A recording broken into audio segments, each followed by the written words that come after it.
ஆட்டுக்கல்ல அரைக்கிறதுங்கிறது ரொம்ப கஷ்டமான விஷயம். இவங்க இந்த மிக்ஸி கிரைண்டர் கொடுக்கலன்னா இன்னமும் பல தாய்மார்கள் அதே கஷ்டமான பணியை செஞ்சுக்கிட்டே தான் இருப்பாங்க. இன்னைக்கு கூட பல பிள்ளைகள் என்ன பண்ணுறாங்கன்னா, நம்ம படிச்சிட்டோம், ஒரு கல்யாணம் முடிச்சிட்டோம், பெற்றவங்கள விட்டுட்டு போயிடுறாங்க. ஆனால் இந்த அரசியல்வாதிகள் செய்கிற சில சில விஷயங்கள் இந்த மாதிரி தாய்மார்கள், ஏழ்மையான குடும்பங்களுக்கு இன்னைக்கு ஒரு விடுதலையாகவே இருக்குது.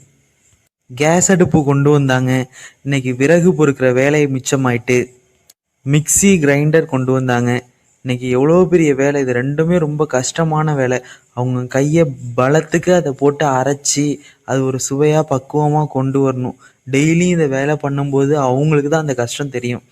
இதுக்கான விடுதலையும் ஒரு அரசியல்வாதி தான் கொடுத்துருக்குறான். பொழுதுபோக்கு, அந்த காலத்துலாம் பொழுதுபோக்குனா ஆண்கள் தான் வெளியில் இப்போ 2 கிலோமீட்டரோ 3 கிலோமீட்டரோ போய் கூத்து பார்த்துட்டு ஜாலியாக இருந்துட்டு வருவான். ஆனால் பெண்கள் வீட்டை விட்டு வெளியே போக முடியாது.